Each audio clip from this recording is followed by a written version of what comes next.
venir à la table du Seigneur. Toutes les tables sont pleines de vomissures, dit l'Éternel. Qui accepte de venir à sa table, de dîner avec Jésus tout le temps, en prenant la parole pure. Cette parole est dure. Qui peut l'écouter? Dit Jésus. Mais l'épouse écoutera ses sons. L'agneau du sacrifice est là. Le sang de Jésus-Christ est là. Le souverain sacrificateur est là. Adore Jésus, mon frère, ma soeur. Adore-le. Adore Jésus-Christ, le Dieu tout-puissant. Oh Jésus, mon peuple t'adore, Seigneur. Ton peuple t'adore ce matin. Oh merci Jésus.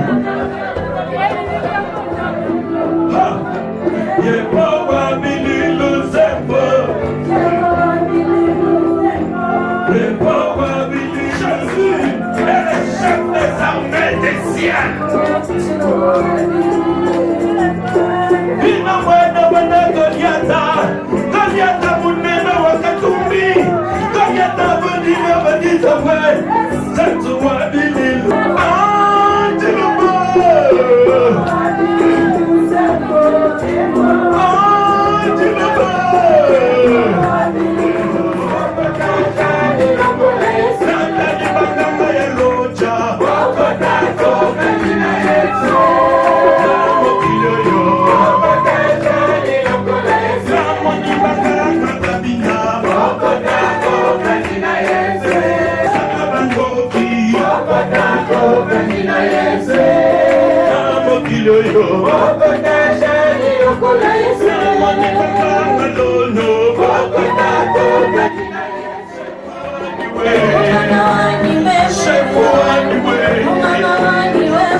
faux.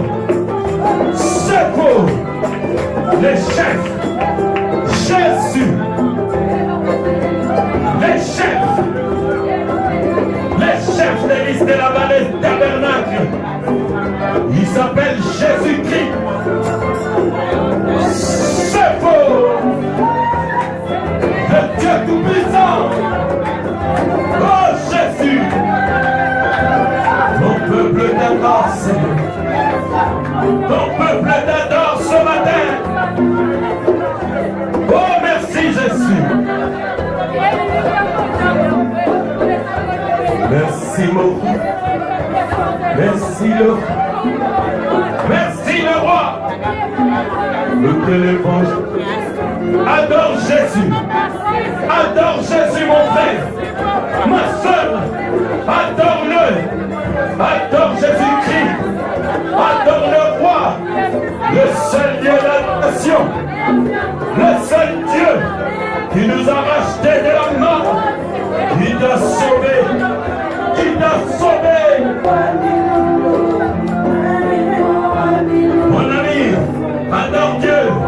Dis-lui Seigneur, tu es Yepo Abililou, le chef de l'armée du ciel. Ah, Yepo Abililou, c'est beau. Yepo Abililou, tu le veux. Yepo Abililou. Yepo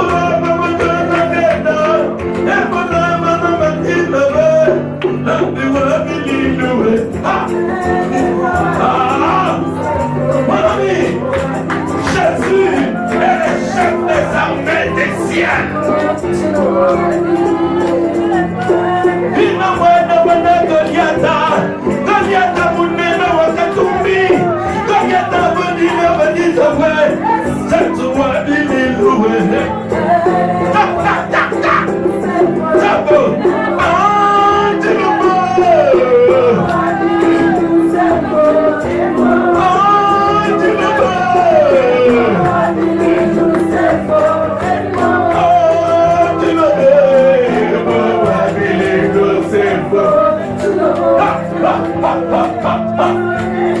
Mon ami, adore-lui.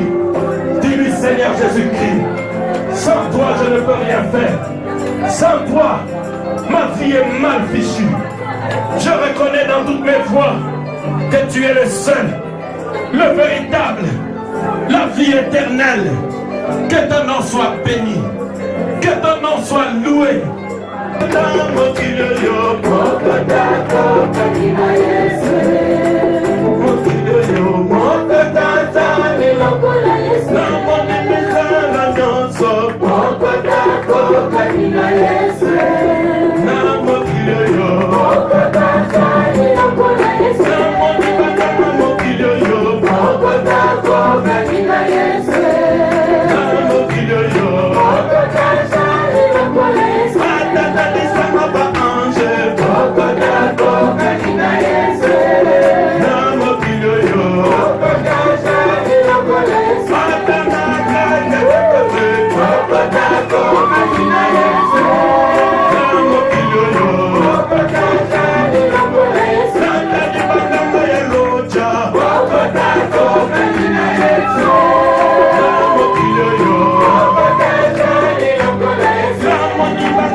Nous appelons Frère Baba pour prier pour la parole. Alléluia. Nathalie Nakatia Katagokombe. Moko Dako.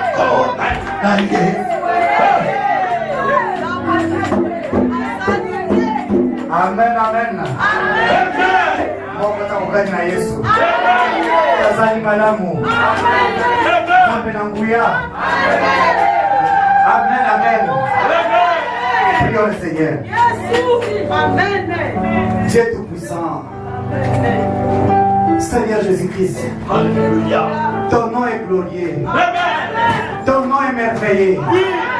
Seigneur, le jour où les Philistins venaient attaquer l'armée d'Israël, David a dit à Goliath que tu viens avec des flèches, tu viens avec des capelots, tu viens avec des armes, mais moi je viens au nom de l'Éternel. C'est le nom merveilleux, c'est le nom de Jésus. Un jour, pour la première fois, l'homme a prononcé ce mot, c'est le nom de Jésus pour la première fois, Seigneur. C'était Marie, Père Céleste, devant Élisabeth, alors que le petit Jean était mort, Seigneur. Quand Marie a prononcé ton nom pour la première fois dans ce monde, Seigneur, Jean a repris la vie. Oh Jésus, merci Seigneur. Merci Jésus. Déjà je sens ta présence dans mon cœur, Seigneur Jésus. Je sens ta présence dans mon cœur, mon Dieu, mon roi. Merci pour la parole d'aujourd'hui, Seigneur. Réellement, nous sommes en voyage, Seigneur Jésus. Nous sommes en route, Seigneur, pour notre pays. Ce pays beau, ce pays merveilleux. Tu nous avais promis, tu avais dit, je m'en vais vers le Père. Vous me préparez des places. Quand je terminerai, je viendrai pour vous prendre. Afin que là où je suis, vous y soyez aussi. Merci Jésus. Maintenant, Père de gloire, nous voulons que l'aigle puisse descendre et qu'il puisse nous apporter dans ses ailes, avec nous envolons vers notre pays, ce pays merveilleux. Merci Jésus. Merci pour la parole. Merci Jésus. Ta parole dit, tu nous avais envoyé ta parole et ta parole nous a guéris. Seigneur, pendant que cette parole sera prononcée aujourd'hui, Dieu Tout-Puissant, que cette parole puisse guérir nos âmes, Seigneur. Amen. Que nos vies soient redressées, Jésus. Et puis que cette parole puisse guérir aussi nos corps, Jésus-Christ.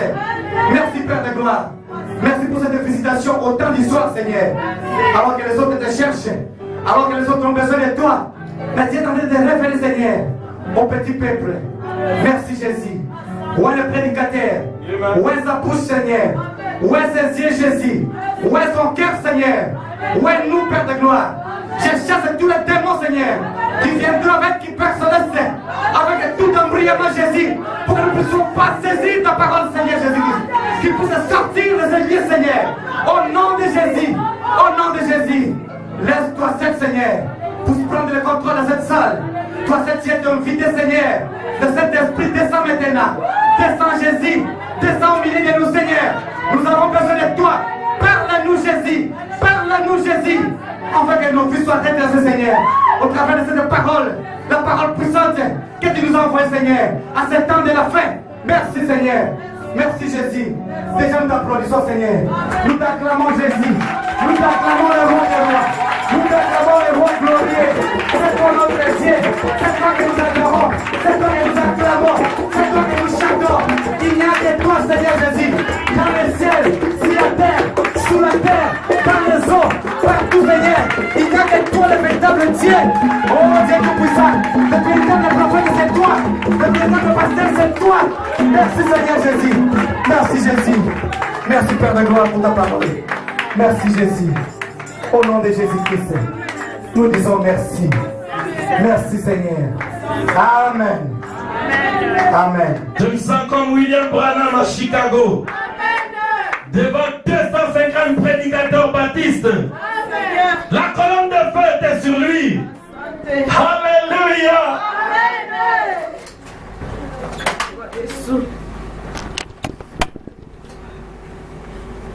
Apocalypse chapitre 1, de 10 à 20. Et puis nous prendrons Daniel chapitre 12, au verset 4.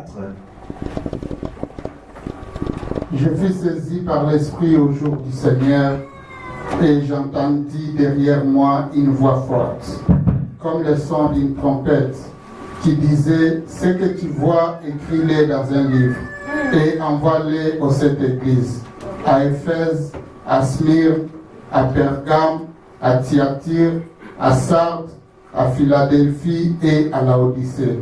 Je me retournai pour savoir quelle était la voix qui me parlait. Et après m'être retourné, je vis 7 chandeliers d'or. Et au milieu de 7 chandeliers, quelqu'un qui ressemblait à un fils d'homme, vêtu d'une longue robe et ayant une ceinture d'or sur la poitrine. Sa tête et ses cheveux étaient blancs comme de la laine blanche, comme de la neige. Ses yeux étaient comme une flamme de feu. Ses pieds étaient semblables à des airains ardents, comme s'il avait été embrasé dans une fournaise. Et sa voix était comme le bruit des grandes eaux. Il avait dans sa main droite 7 étoiles. De sa bouche sortait une épée aiguë à 2 tranchants. Et son visage était comme le soleil lorsqu'il brille dans sa force. Quand je le vis, je tombais à ses pieds comme mort. Il posa sur moi sa main droite en disant, « Ne crains point, je suis le premier et le dernier et le vivant. J'étais mort et voici je suis vivant au siècle des siècles. Je tiens les clés de la mort et du séjour des morts. Écris donc ce que tu as vu, ce qui est et ce qui doit arriver ensuite. Le mystère de cette étoile que tu as vu dans ma main droite et de 7 chandeliers d'or. Les 7 étoiles sont les anges des 7 églises. Et les 7 chandeliers sont les 7 églises. Amen. Daniel 12. Daniel 12, verset 4. Toi, Daniel, tiens secrète ces paroles et scelle le livre jusqu'au temps de la fin. Plusieurs alors le liront et la connaissance augmentera. Amen. Toi, Daniel, est-ce que nous sommes au temps de la fin? Amen. Alors nous avons droit de connaître ces choses. Veuillez vous asseoir et que le Seigneur ajoute des bénédictions à la lecture de sa parole. Amen. Je vous salue encore dans le nom précieux de notre Seigneur Jésus-Christ. Amen. Nous sommes dans la joie de nous retrouver dans sa maison. Nous allons parler de lui parce que nous allons parler de sa parole. Quand on parle de la parole, on parle de Jésus. Parce que Jésus est la parole. Et Jésus n'est pas n'importe quelle parole, parce que Jésus était le Christ. Le mot Christ signifie oint. Et la parole que nous devons vous apporter doit être la parole ointe pour l'heure. C'est ça Jésus-Christ aujourd'hui. Amen. Parce que nous avons écouté la voix du 7e ange. Comme nous l'avons dit, le mot ange signifie messager. Et je n'aimerais plus retourner dans les détails, sinon je n'avancerai pas. Et je vais me calmer un tout petit peu pour essayer d'apporter quelque chose. La Bible parle... La Bible nous raconte ce qui s'était passé en Égypte. Je vous l'ai dit, donc en Égypte, les enfants d'Israël étaient en esclavage et les enfants d'Israël vivaient sous la domination des pharaons, sous la domination des Égyptiens. Et les pharaons, l'Égypte et les Égyptiens sont les types du monde, du diable lui-même qui est le pharaon, et les Égyptiens sont des démons. Représente les démons. Maintenant, regardez. Les enfants d'Israël avaient une promesse. Et cette promesse, le sacrificateur les rappelait tout le temps dans les synagogues. Il disait, nous sommes aujourd'hui en esclavage, mais notre Dieu avait promis à Abraham, notre patriarche, que au temps marqué, Dieu enverra un libérateur. Et la Bible dit que Dieu avait envoyé un prophète, sa colonne de feu et un message pour libérer les enfants d'Israël. Une fois libérés, les enfants d'Israël sont arrivés, ils sont passés par la mer Rouge.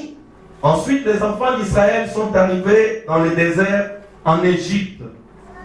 Mais quand ils s'apprêtaient à sortir et à partir, la Bible dit qu'ils avaient mangé la Pâque.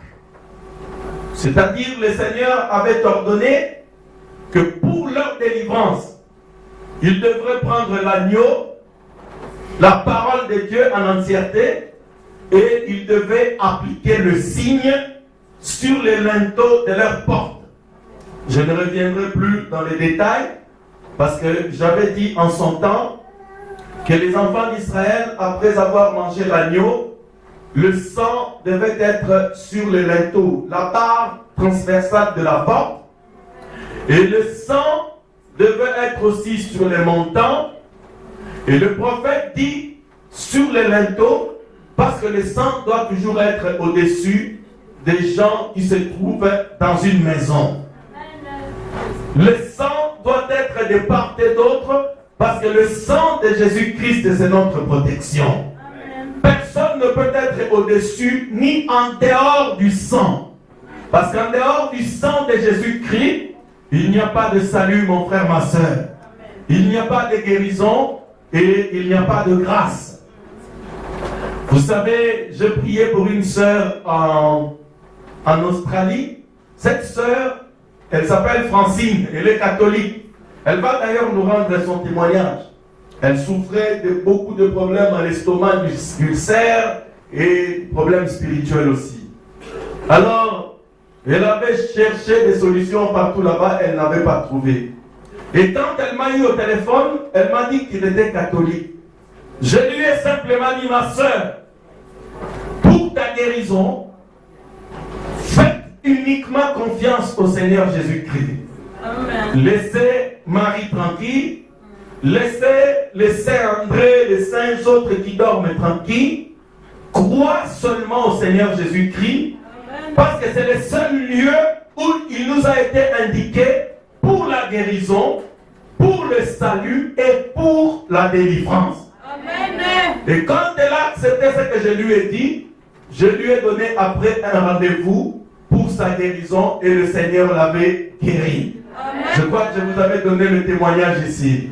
Amen. Nous avons prié au téléphone et je lui ai dit de s'agenouiller, je priais et le Seigneur l'avait guéri. Amen.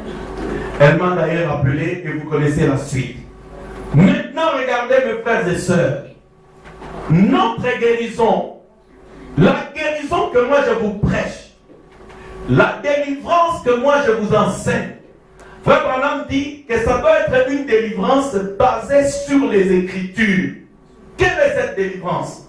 J'en avais parlé. Vous pouvez aller voir pour la prédication la délivrance totale, pour une délivrance totale.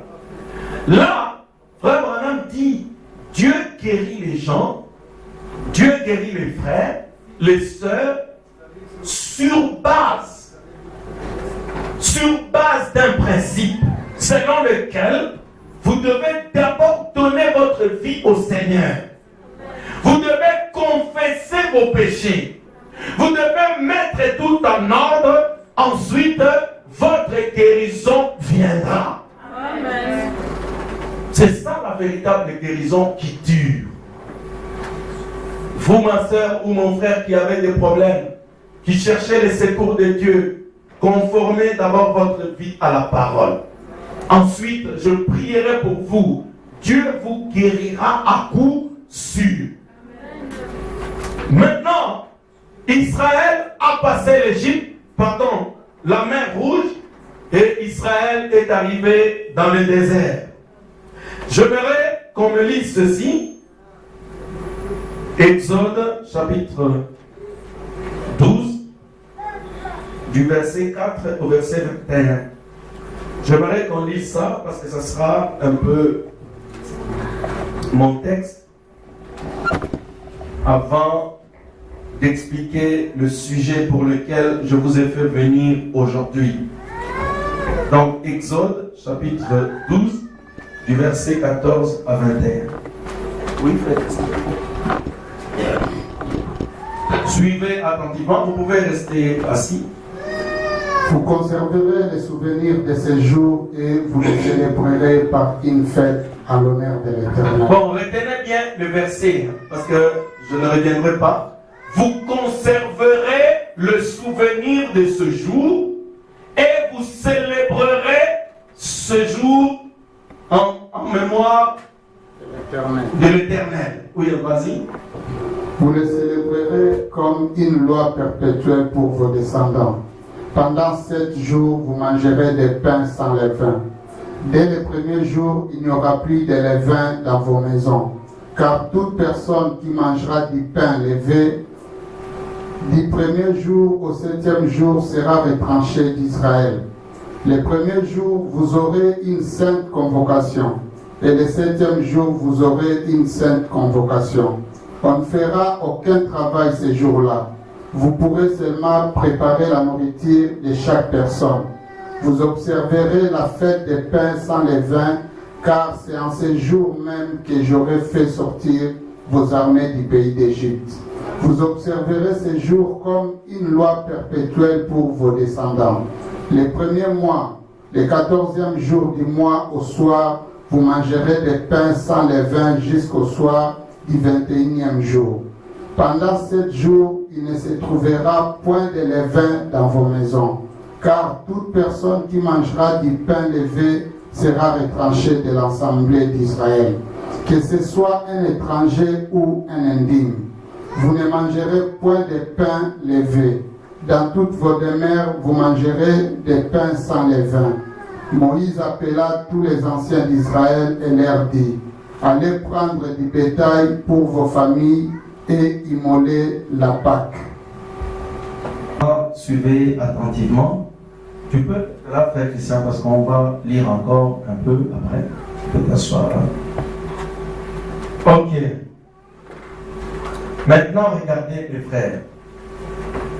Parce que Dieu les a délivrés alors qu'ils étaient sous la domination de l'esclavage, des maris de nuit, de la sorcellerie, de la coutume, des traditions, des histoires qui avaient envahi leur vie, leur maison. Mais la grâce de Dieu leur envoie un prophète qui s'appelle Moïse. La grâce de Dieu leur envoie la colonne de feu. La grâce de Dieu leur donne un message. Et en souvenir de cette délivrance, parce que Dieu dit aux enfants d'Israël, vous célébrerez cette fête en souvenir de ce jour. De quel jour? C'était le jour de leur délivrance. Est-ce que l'Église est avec moi? Amen. Et c'est pourquoi j'avais dit à l'Église qu'on n'enseigne pas la parole de Dieu aux gens qui sont encore possédés par les esprits. On n'enseigne pas la parole de Dieu à des gens qui sont encore dans le monde.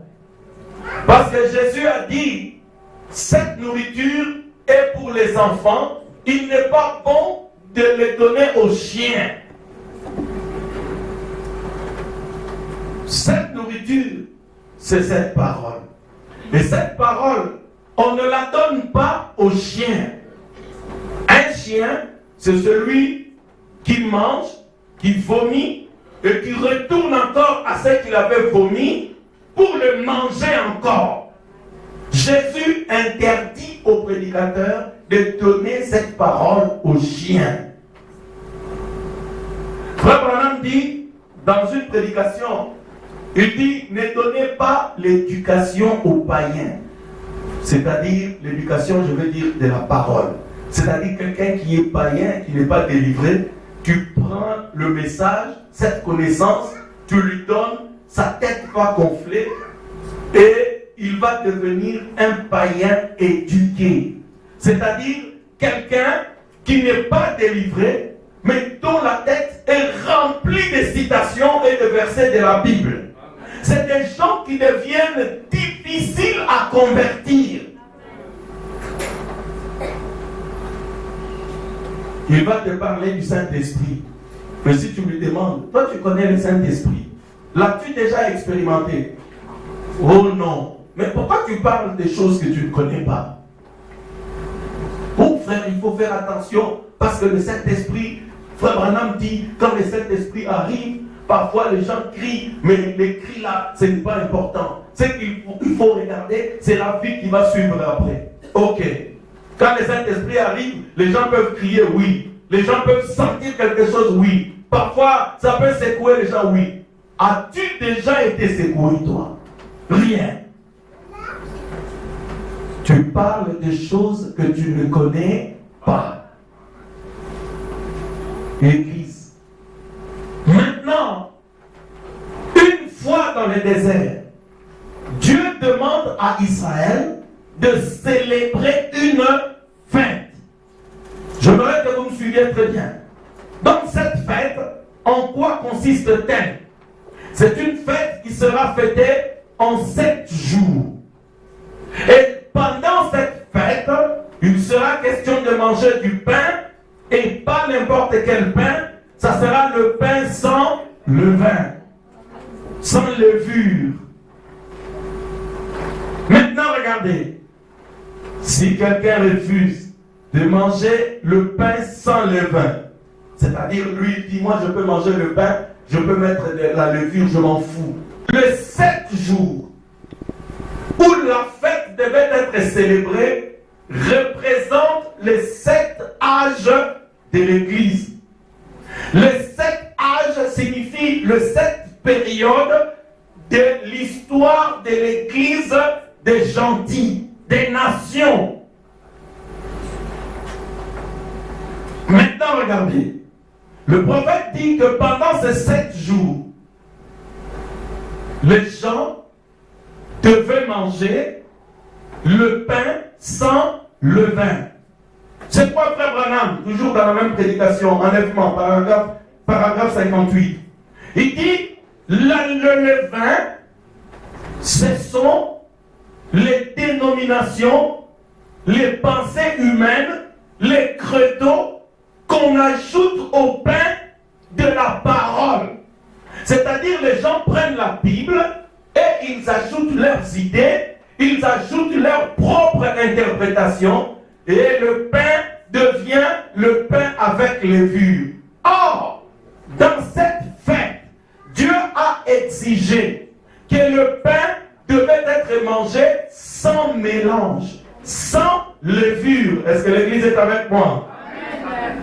Nous avons lu dans 1 Corinthiens, chapitre 5, depuis le verset 1 jusqu'à 11, que l'apôtre Paul interdit aux gens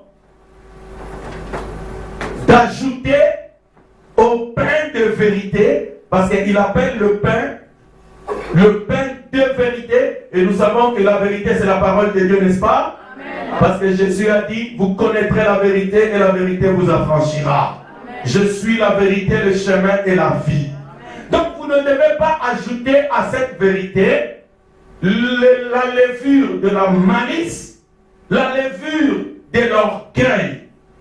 Et c'est quoi l'orgueil?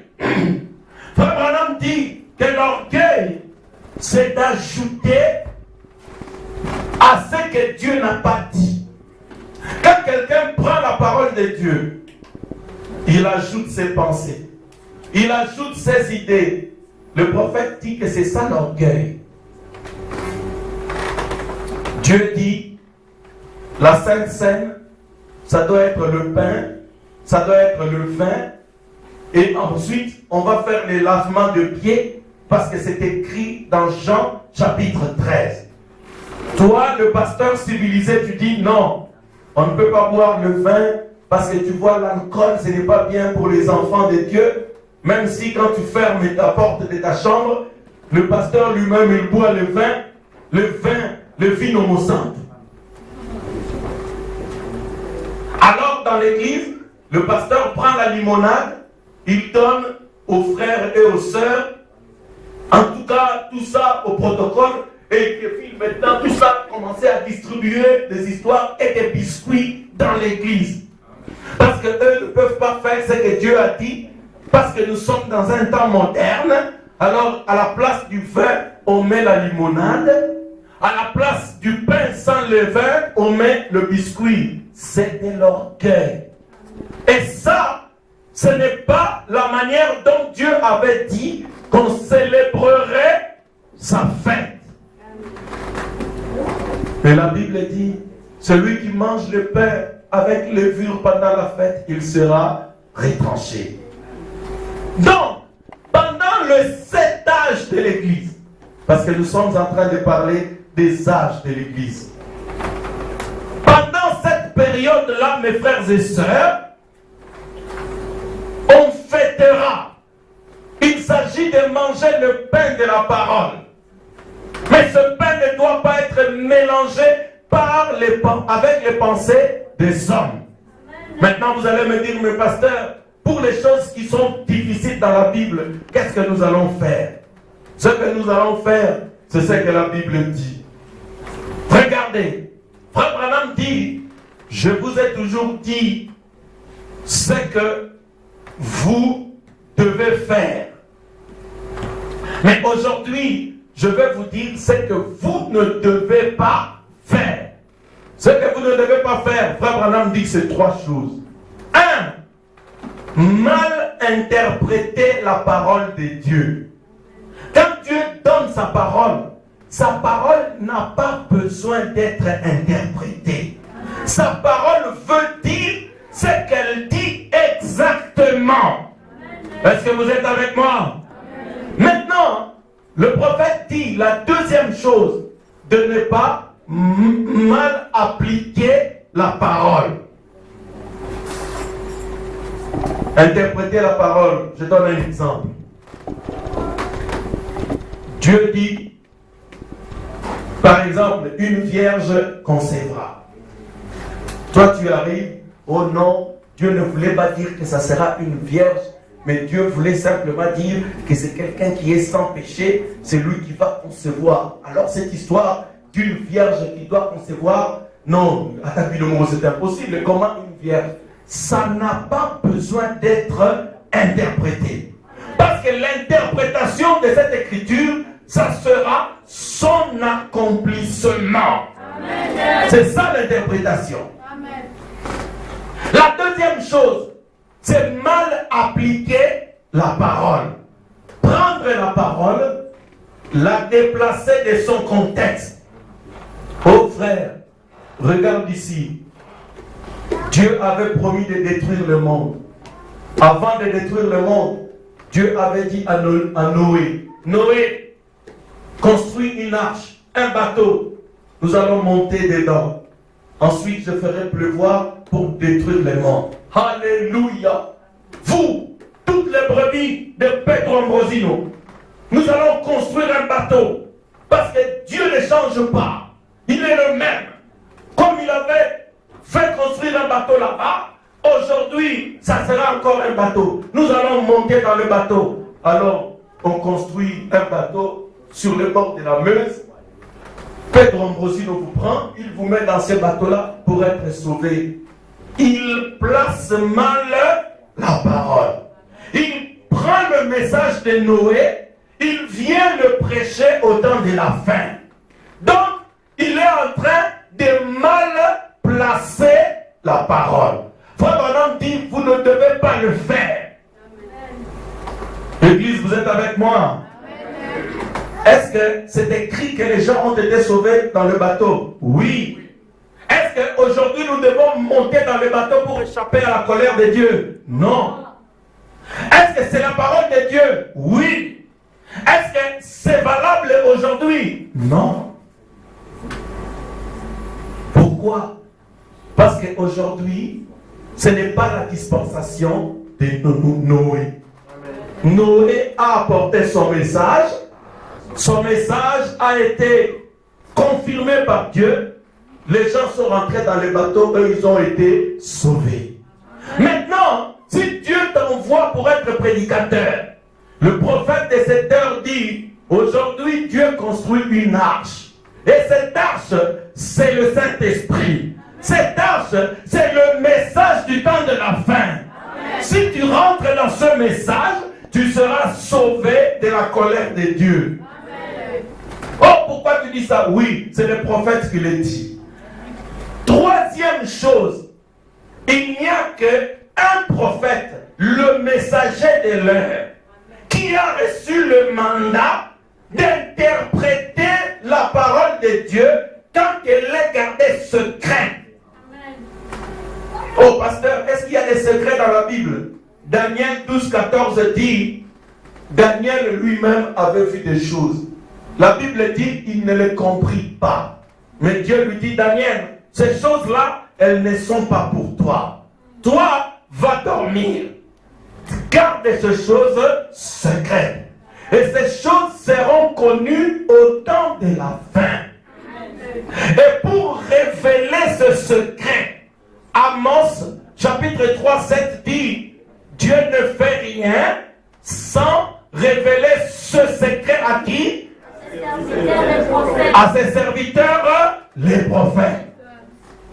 Si vous ne savez pas pourquoi vous croyez ce message, c'est parce qu'il y a eu de secrets que Dieu a révélé à son serviteur, le prophète William Branham, au temps de la fin. Parce que nous sommes au temps de la fin, les secrets qui ont été cachés en Éden.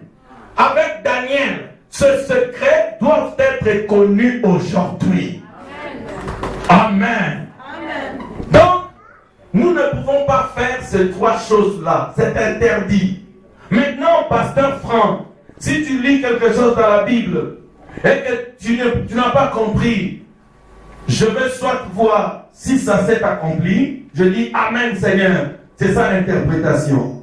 Deuxième chose, j'applique la chose en son temps. Oui, c'est la vérité. Troisième chose, j'ouvre les brochures pour voir quelle est l'interprétation prophétique de la parole.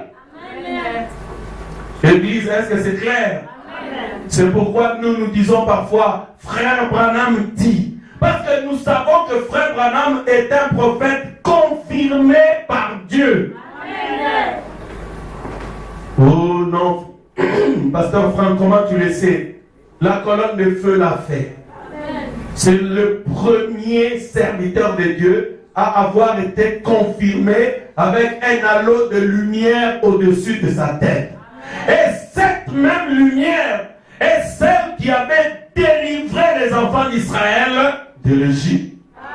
Cette même lumière est celle qui est ici pour opérer toutes les délivrances que vous voyez. Elle s'appelle la colonne de feu. Elle a vaincu en Éden. Elle a vaincu en Égypte. Elle va vaincre ici en Belgique. Amen. Elle vaincra en Europe. Est-ce que vous pouvez dire Amen à cela? Amen. On avance. Maintenant, regardez. Nous avons compris que c'est une fête dans laquelle nous mangerons le pain. Et le pain sans levain. Maintenant, regardez. Les 7 périodes. Parce qu'on avance, prenons Lévitique 14. Lévitique 14 de 1 à 4. L'Éternel parla à Moïse et dit, voici quelle sera la loi sur les lépreux. Pour les jours de sa purification, on l'amènera devant les sacrificateurs. Le sacrificateur sortira du camp et il examinera les lépreux. Si le lépreux est guéri de la plaie de la lèpre, le sacrificateur ordonnera que l'on prenne pour celui qui doit être purifié des oiseaux vivants et purs, des bois de cèdre, du cramoisi et de l'hysope. Le sacrificateur ordonnera qu'on égorge l'un des oiseaux sur un vase de terre, sur de l'eau vive. Il prendra l'oiseau vivant, les bois de cèdre, les cramoisis et l'hysope, et il les trempera avec l'oiseau vivant dans le sang de l'oiseau égorgé sur l'eau vive.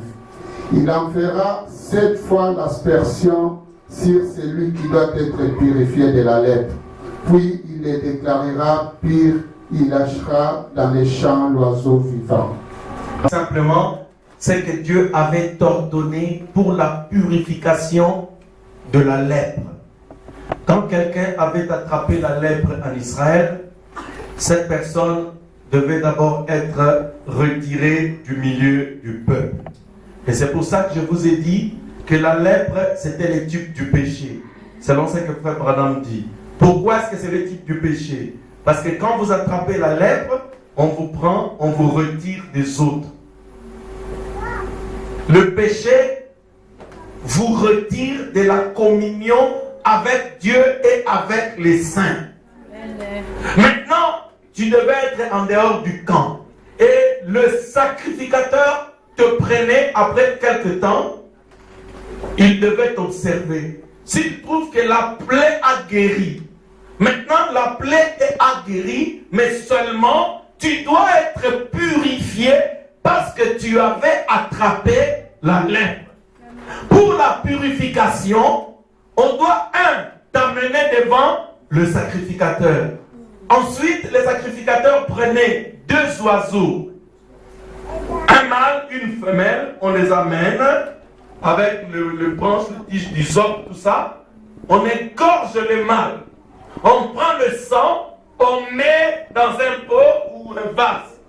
Avec de l'eau, qu'est-ce qu'on fait? Ensuite, on prend l'oiseau qui est vivant, la femelle, on la plonge dans cette eau-là. Elle va devenir rouge du sang de l'oiseau mâle. Ensuite, on prendra ce sang-là, le sacrificateur prend le sang, il va faire 7 fois l'aspersion. Donc, à suivre, 1, à quoi qu'elle y écoute, 1 fois, 2 fois, 4 fois, 5, 6, jusqu'à 7. Alors à la 7e, la personne devient pure. Frère Branham dit les 2 oiseaux, c'était le type de l'époux et de l'épouse. Donc Jésus, qui devait être égorgé, le sang de Jésus a coulé. Maintenant, son sang devait être sur l'épouse, qui est la femelle, qui doit être relâchée dans le champ. Toi qui as été plongé dans le sang de Jésus, tu dois témoigner partout que mon époux est mort pour moi. Regarde, j'ai la tache de sang sur moi. Je vivrai sa parole en mémoire du sacrifice qu'il a accompli pour moi sur le calvaire. Voilà pourquoi vous êtes obligés de vivre la parole de votre époux. Voilà pourquoi l'Église est obligée de vivre la parole de notre époux qui est le Seigneur Jésus-Christ.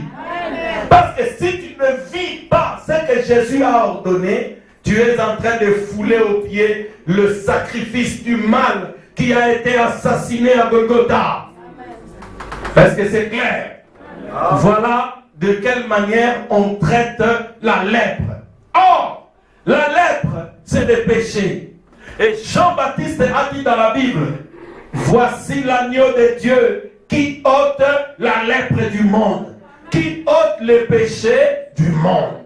Jésus était ce sacrifice-là. Maintenant, regardez, le sacrificateur, la loi de Dieu dans Lévitique avait ordonné que l'aspersion, c'est-à-dire qu'au bois kamatanga makila et salama 7 fois. Parce que Dieu savait qu'il y avait 7 âges de l'église. Ah, je ne l'ai pas mis ici. Vous allez demander comment elle dessine ou comment ici. L'aspersion se fera au premier âge, à l'âge de Fès, 1 goutte. À l'âge de Smyrne, 1 goutte. À l'âge de Pergame, 1 goutte. À l'âge de Thyatire, 1 goutte. À l'âge de Philadelphie, 1 goutte. À l'âge de Laodicée, 1 dernière goutte. Pourquoi, pasteur? C'est pour soigner la lèpre dont l'épouse de Jésus-Christ avait été frappée. Parce que la lèpre, c'est le péché. À cause du péché, nous avons été retirés et privés de la gloire de Dieu. Maintenant, j'avance un peu. Regardez mes frères, si vous prenez Bon, ça, vous pouvez lire à la maison, c'est plus ou moins la même chose. Dans Nombre, au chapitre 19, la Bible dit aux enfants d'Israël, pour faire l'expiation de tout le peuple, Dieu avait ordonné qu'on amène une vache rousse. Et la vache rousse était égorgée. Il devait être égorgé devant Éléazar, qui était le souverain sacrificateur. Après l'avoir égorgé, la Bible ordonne, toujours dans Nombre, chapitre 19, qu'on le prenne, qu'on le brûle. Maintenant, Éléazar devait glisser sa main dans le sang qui vient du taureau et de faire 7 fois l'aspersion du sang devant l'autel. Je le dis pour insister, pour vous dire que c'est la même loi. Mais ça pouvait se faire une fois. Mais pourquoi 7 fois? Dans la mathématique de Dieu, 7, c'est le chiffre d'achèvement. Dieu, pour accomplir une œuvre, il le fait toujours en 7 fois. Il a créé le monde en 6 jours et le 7e jour, c'était le repos. Alléluia. Il y a 7 jours de la semaine. 7, c'est le chiffre d'achèvement. Il y a 7 sceaux. Il y a 7 âges de l'Église. Il y a 7 messagers. C'est ça la manière dont Dieu avait décidé d'achever son œuvre dans le monde. Maintenant, regardez. Excusez-moi.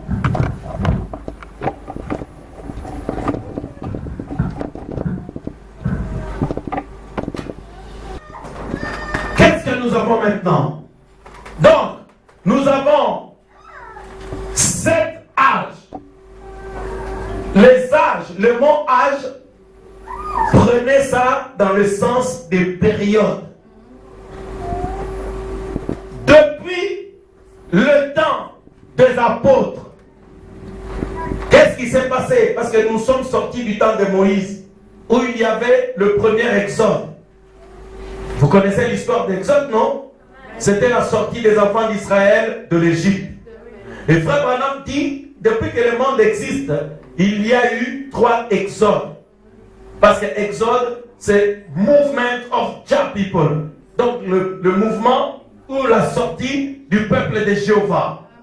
Au temps de Jésus, il y a eu un autre exode. C'était quoi l'exode au temps de Jésus? Au temps de Moïse d'abord, le peuple devait sortir de l'esclavage en Égypte. Pour quelle raison? Pour rentrer dans Canaan et aller servir le Dieu de ses pères, Abraham et les autres. Maintenant, au temps de Jésus, Frère Branham dit que c'était le 2e exode. Jésus est venu sortir les enfants d'Israël du judaïsme pour les amener au christianisme. Est-ce que vous êtes avec moi? C'était le 2e exode. Donc il devait sortir du pharisianisme, de hérodianisme, de sadducéanisme ou je ne sais pas quoi, pour venir au christianisme. Ça, c'était conduit par la grande lumière, la grande colonne de feu qu'on appelle Jésus-Christ. Et c'était un exode. Maintenant, regardez, en Israël, c'était quoi? Dieu les sort de l'Égypte. Ensuite, Dieu les amène dans le désert. Dans le désert, Dieu leur donne quoi? Il leur donne l'agneau. Il dit, en souvenir de ce que moi j'ai fait pour vous, regardez ce que vous allez faire. 1. Vous allez prendre un agneau. Vous tuerez l'agneau. Vous allez le manger entre 2 soirs. Vous mangerez tout l'agneau. Ne laissez rien. Et ensuite, pendant 7 jours, vous allez célébrer cette fête en souvenir de votre délivrance. Comment vous allez célébrer cette fête? Jésus. Pendant cette fête, les enfants d'Israël faisaient 1 semaine et ils ne mangeaient pas le pain avec la levure. Donc c'était depuis le mois de Nissan. Donc le premier mois chez les Juifs, c'est plus ou moins le mois d'avril. Ils appellent ça Nissan. Donc le 14 14 avril, plus ou moins, ils doivent commencer cette fête de Pâques qui dure 7 jours. Le premier jour, pain sans levain. Deuxième jour, pain sans levain. Jusqu'au 21e jour. Les catholiques d'ailleurs le fêtent à la Pâque. Vous allez voir la semaine sainte.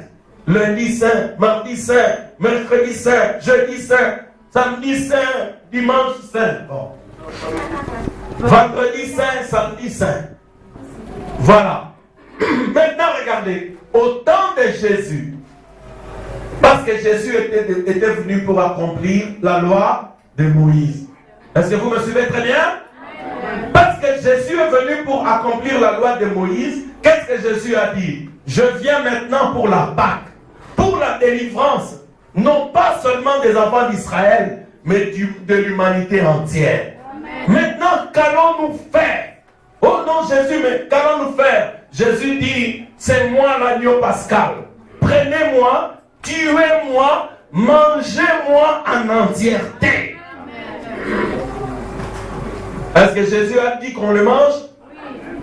Oui. Jésus l'a dit aux Juifs, non? Oui. Il dit, celui qui ne mangera pas de ce corps, qui ne boira pas de mon sang, il n'a pas la vie éternelle en lui. Amen. Parce que Jésus savait qu'il était venu accomplir la loi de Moïse.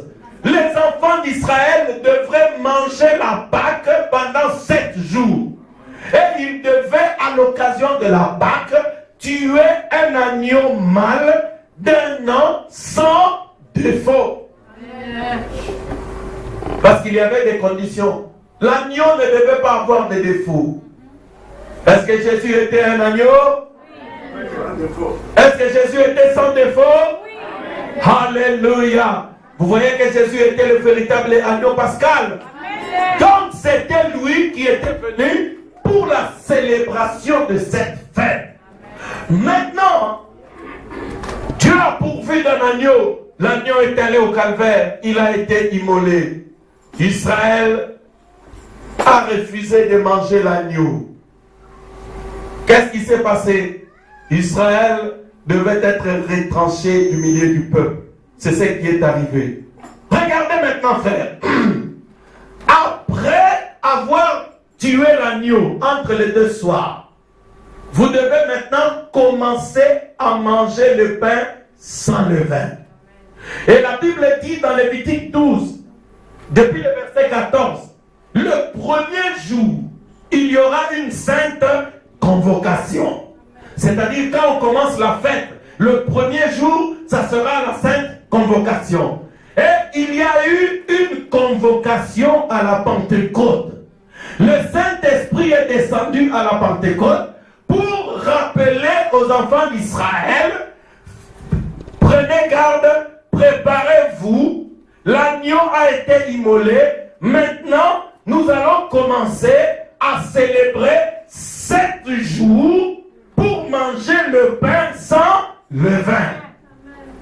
Et c'est pourquoi quand Jésus fut immolé et que la première convocation qui était le baptême du Saint-Esprit, parce que Dieu convoquait Israël à recevoir le Saint-Esprit, en ce moment-là commencera le 7 âges de l'Église. C'est pour accomplir ce que Dieu a dit dans le livre d'Exode, chapitre 12, verset 14. C'est-à-dire au premier âge, Israël, faites attention, l'agneau a déjà été immolé. Tout ce que tu as à faire, tu vas manger le pain sans levain.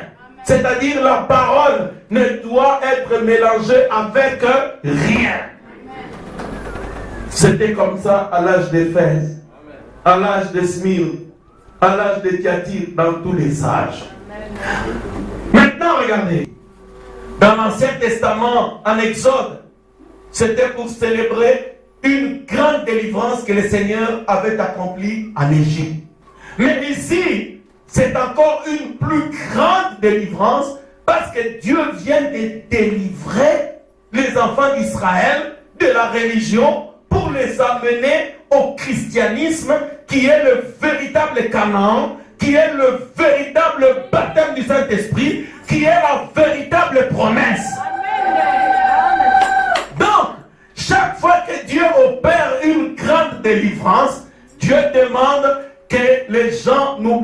ce jour et qu'il le célèbre en 7 jours. Éphèse, c'est le premier jour. Pergame, Smyrne, c'est le deuxième jour. Pergame, le troisième jour. Thyatire, quatrième jour. Philadelphie, cinquième jour. Laodicée,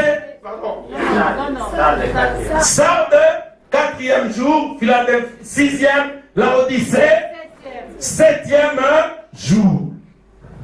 Église, est-ce que c'est clair? Amen. Vous comprenez pourquoi nous étudions les âges de l'Église?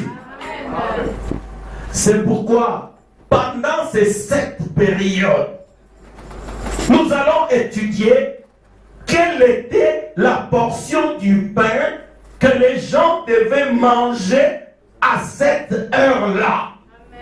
À l'âge d'Éphèse, quelle était la portion du pain?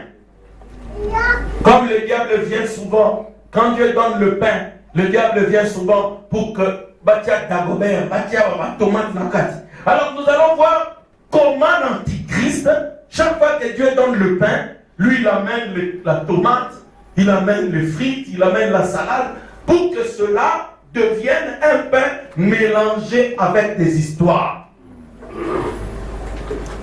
Est-ce que vous comprenez ce que nous allons étudier ensemble? Donc nous allons étudier les âges de l'Église.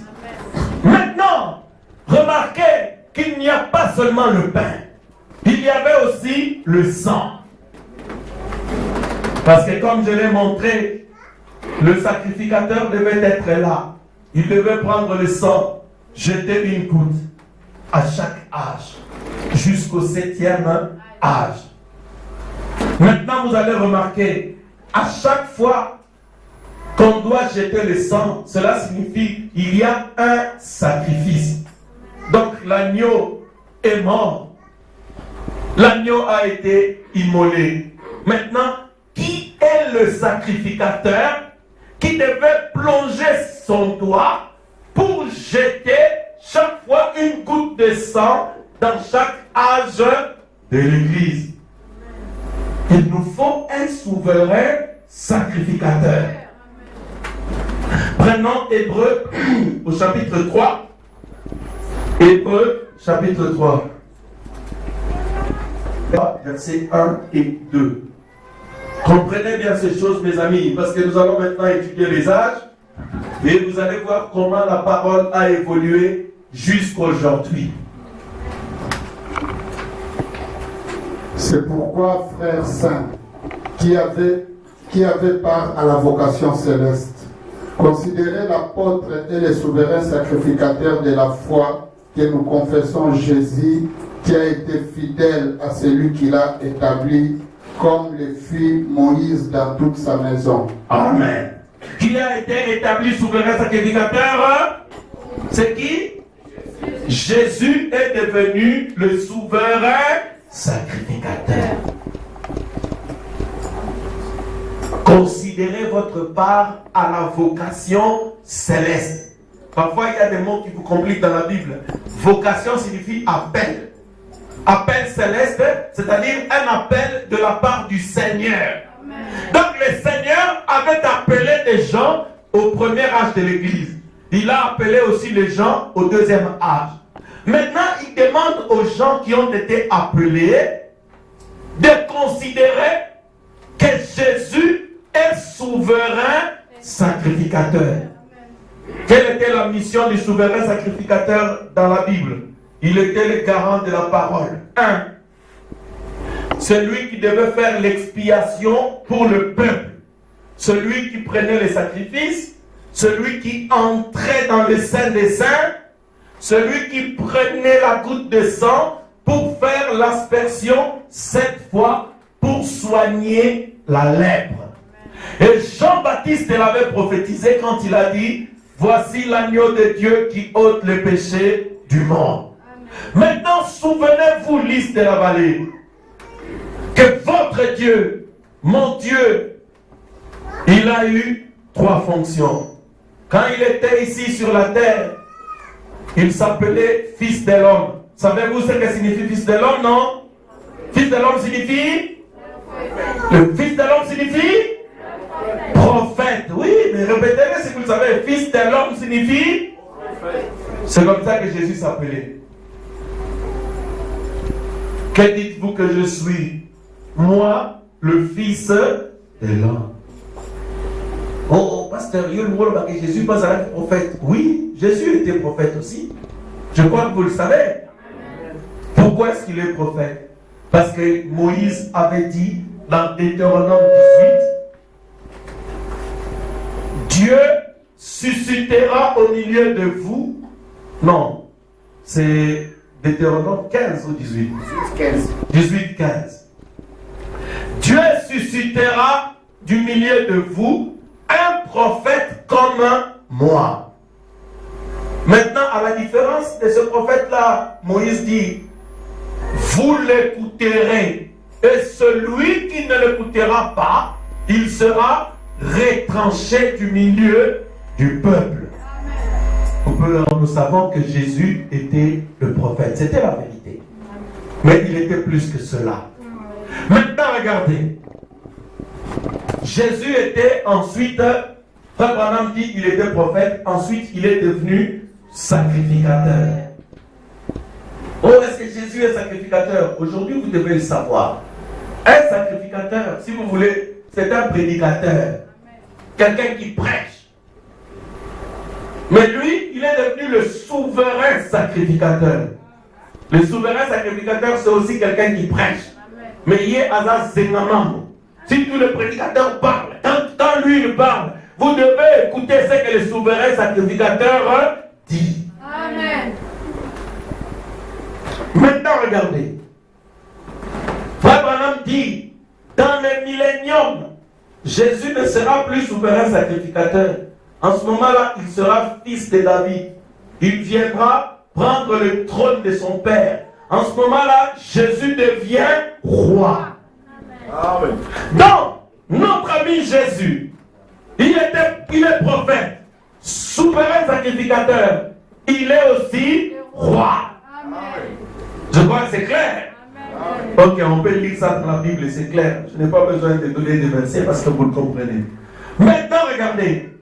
En tant que souverain sacrificateur, si vous prenez Ephésiens chapitre 4, la Bible dit, étant monté au ciel, il a pris captif la captivité et Jésus a fait des dons aux hommes.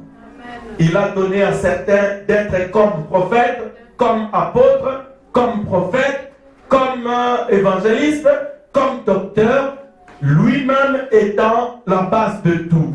Et Frère Branham dit, observez bien, il a donné à Franck d'être comme un pasteur. Moi, je suis comme un pasteur. Mais c'est lui le véritable pasteur. Il a donné à d'autres d'être comme des apôtres. Il a donné à certains d'être comme des évangélistes. Mais le véritable évangéliste, c'est lui-même. Vous allez dire, mais où il se trouve, pasteur? Mais il est là à ma droite. Où est-ce qu'il se trouve? Il est dans mon cœur. Il est dans la colonne de feu. Parce qu'il a dit, je serai en vous et je serai avec vous. Amen. Le prophète dit, Jésus a dit, le Père m'envoie.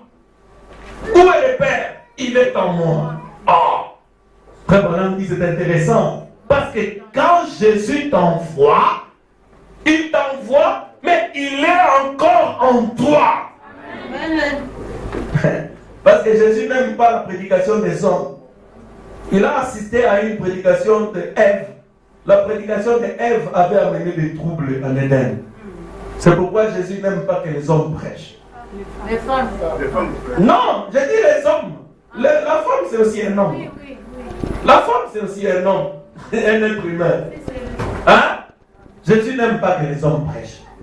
Quand je dis les hommes prêchent, c'est-à-dire que toute parole d'homme soit reconnue pour mensonge. C'est ça, non? Parce que si je me mets ici, je suis en train de parler. Si ce que je dis n'est pas la parole que le souverain sacrificateur m'inspire pour sortir de cette bouche, alors tout ça, ce sont des mensonges. Ne le prenez pas. Amen. Parce que les mensonges amènent la mort. Amen. Le mensonge amène la séduction. Nous l'avons vu, non? Le mensonge séduit toujours. Mais la vérité libère. La vérité donne le Saint-Esprit. Parce que la vérité a un nom. Il s'appelle Jésus-Christ. C'est ça le nom de la vérité. Maintenant, regardez. Jésus, le souverain sacrificateur, il est là pour prendre maintenant la goutte. Chaque fois, au premier âge, il va faire la première aspersion. Jusqu'au 7e âge. Donc, pour célébrer notre fête, qu'on appelle les âges de l'Église, les âges de l'Église, retenez ça, c'est une fête. Et c'est une fête de la parole. C'est une fête du sang de Jésus-Christ, qui doit être à chaque portion. Il y aura du pain sans levain et le sang. Parce que tout est au menu, le menu est complet. Nous avons le sacrifice. Pour la fête, il faut le sacrifice. Pour la Pâque, il fallait le sacrifice. Ici, le sacrifice est là, c'est Christ, c'est Jésus. Il y a le sang de Jésus-Christ. Il y a le pain qui est son corps, qui est sa parole. Et c'est ce pain-là que nous partagerons pour cette période. Alors, parce que Jésus a été immolé, le sacrifice est là. Ce qui restait maintenant, c'est que les enfants d'Israël se mettent à table pour la fête. Et Frère Branham dit, depuis le premier âge de l'Église à l'âge de Luther, qui est le 5e âge, la plupart des convertis, la plupart des gens qui se sont convertis au premier âge, au 2e âge, au 3e, au 4e âge, c'était des juifs. Les païens sont rentrés beaucoup dans cette fête à partir de l'âge de Luther, de l'âge de Philadelphie et de l'âge de Laodicée. Donc, dans Genèse, Exode 12, 14, la Bible dit, à cette fête, il y aura les enfants d'Israël, mais il y aura aussi des étrangers et des indignes. Alléluia. Amen. Je crois que moi je fais partie des étrangers et des indignes aussi. Amen. Comme les chants le disent. Hein? C'est pas les strophes là. Dieu dut aimer un pécheur tel que moi. Indigne sauvé par la grâce.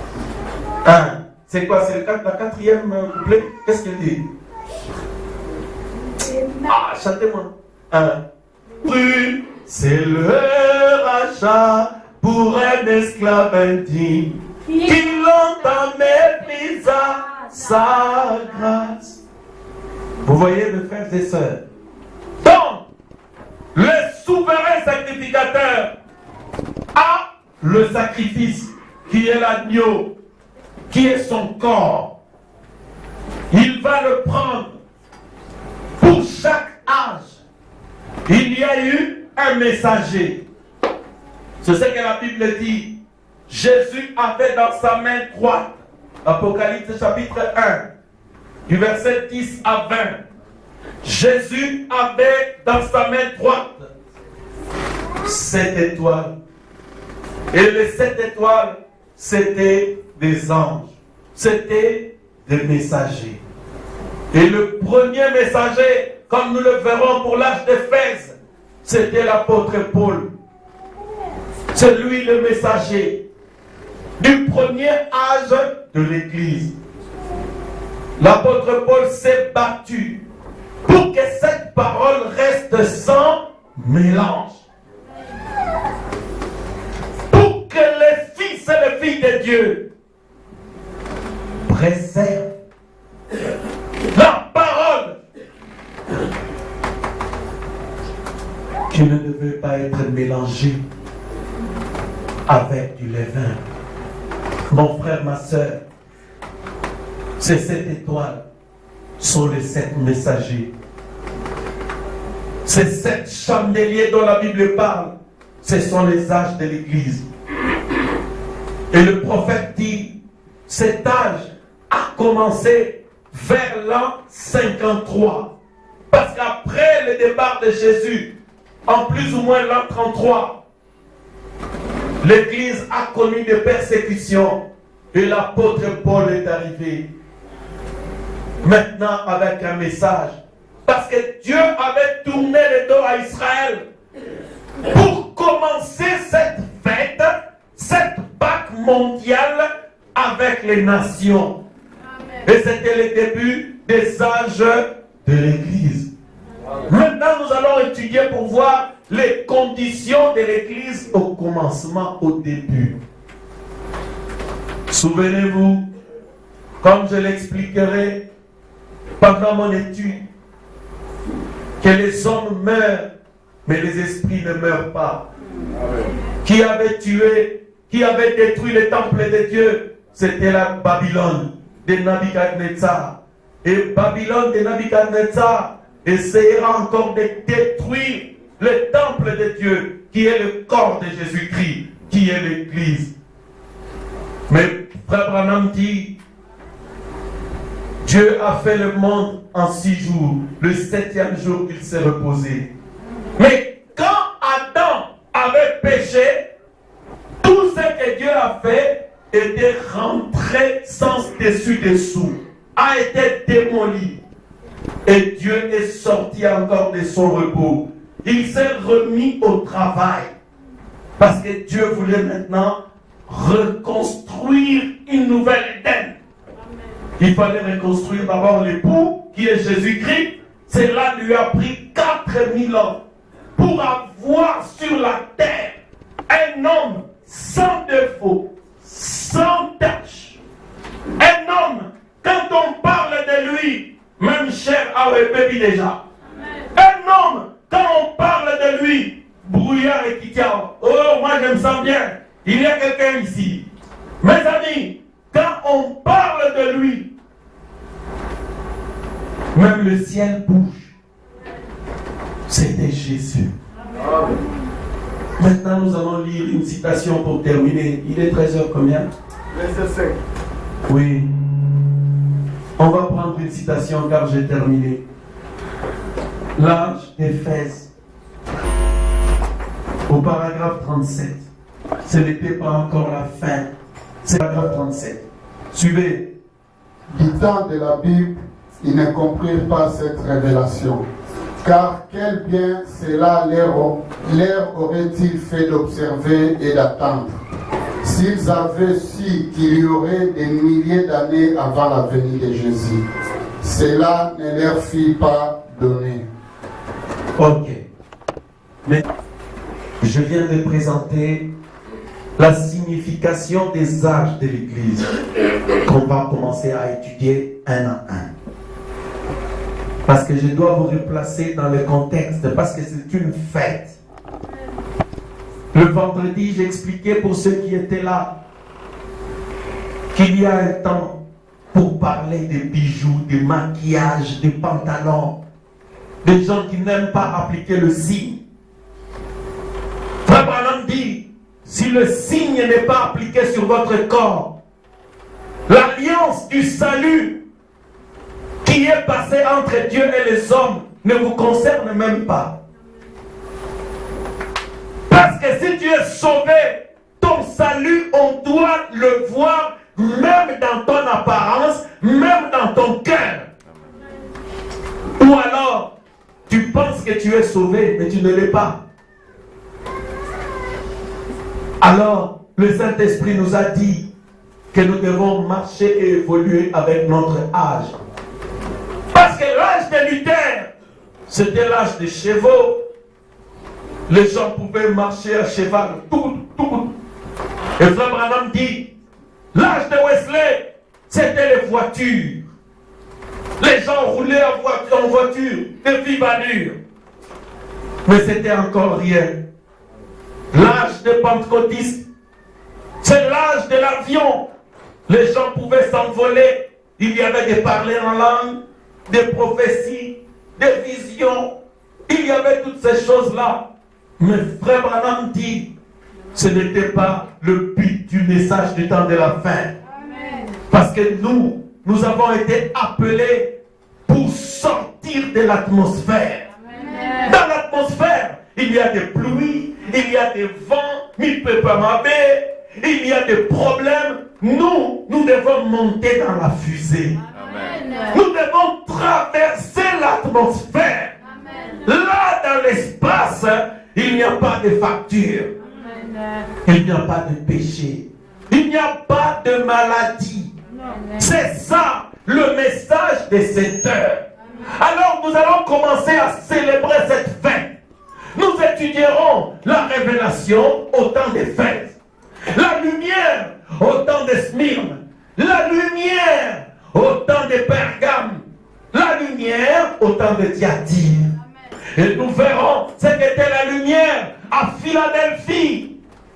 Et la lumière du temps du soir à Laodicée. Parce que le dernier âge, c'est le temps du soir. Parce que le soir précède la venue de Jésus-Christ. La Bible dit, il viendra la nuit comme un voleur. Alors je prouverai par la Bible que nous sommes réellement au dernier âge, c'est l'âge de la Odyssée. Et dans cet âge, il y a un prophète messager et il y a un message. Moi je l'ai testé. Oh pasteur Franck, comment sais-tu que ce message c'est la vérité? J'ai pris ce message. La colonne de feu m'accompagne. Parce que le même message, la même colonne de feu, le même prophète a délivré en Égypte, a délivré en Palestine, il doit être capable de délivrer encore à Liège ici et en Belgique. Est-ce qu'il le fait? Alors c'est le message de l'heure. Alors c'est le messager de ces temps. Donnons des acclamations à Jésus. Que Dieu vous bénisse. Incliné. C'est pourquoi, frères saints, qui avaient part à la vocation céleste, considérez l'apôtre et le souverain sacrificateur de la foi que nous professons, Jésus, qui a été fidèle à celui qu'il a établi, comme le fit Moïse dans toute sa maison. Bien-aimé, tu as fait l'objet de la vocation céleste. Dieu t'a appelé. Tu as été appelé par lui pour prendre part à cette fête. La Bible nous l'a dit. Tu as rejoint l'Église de la vallée. C'est une bonne chose. Tu es devenu membre de cette église. Je m'en réjouis. Mais ma joie ne sera parfaite que quand tu accepteras de prendre le pain sans mélanger avec rien. De prendre la parole, le message tel qu'il nous a été apporté. C'est ça le pain de vie, mon frère, ma soeur. Qui peut venir à la table du Seigneur? Toutes les tables sont pleines de vomissures, dit l'Éternel. Qui accepte de venir à sa table, de dîner avec Jésus tous les temps, en prenant la parole pure. Cette parole est dure. Qui peut l'écouter? Dit Jésus. Mais l'épouse écoutera ses sons. Ainsi, je vous invite à prier un peu des mots. Le Seigneur t'invite à cette fête. L'âge de l'Église, les âges de l'Église tels que nous allons l'étudier, ça ne sera pas seulement la connaissance, mais ça sera un appel à l'épouse de prendre part à cette fête. Parce que nous avons l'agneau. L'agneau du sacrifice est là. Le sang de Jésus-Christ est là. Le souverain sacrificateur est là. Parle-lui maintenant. Dis-lui tout ce que tu veux lui dire parce que Jésus t'invite à cette fête. Je vais enseigner les âges de l'Église à ce peuple. Ça ne m'intéresse pas de leur bourrer des citations, des connaissances. Ce qui m'importe, c'est qu'ils viennent à ta table en discernant le corps de Jésus, en ayant les bonnes dispositions pour accepter le message du temps de la fin. Parce que c'est un pain qui est éprouvé. C'est un pain qui a été testé pour être la vérité. Maintenant viens Jésus. Maintenant viens Seigneur. Viens Jésus. Viens Seigneur. Toi qui as invité tes enfants, toi qui les as appelés à prendre part à cette fête, prépare leur cœur au nom de Jésus-Christ. Satan, démon de négligence, esprit de mort, les attaques du diable contre ma maison, contre toutes les maisons de frères et sœurs, au nom de Jésus-Christ, je vous chasse. Allez dans les lieux arides.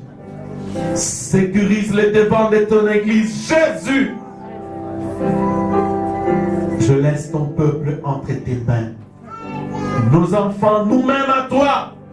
Protège et garde-nous, Seigneur Jésus-Christ. Oh Père, je laisse les services des dîmes et des offrandes entre tes mains. Bénis cet argent, Père, qu'il serve à l'édification, Père, de ton œuvre et à entretenir ceux que tu appelles pour le service. Accorde-le-nous, Père, au nom de Jésus-Christ. Nous avons ainsi prié.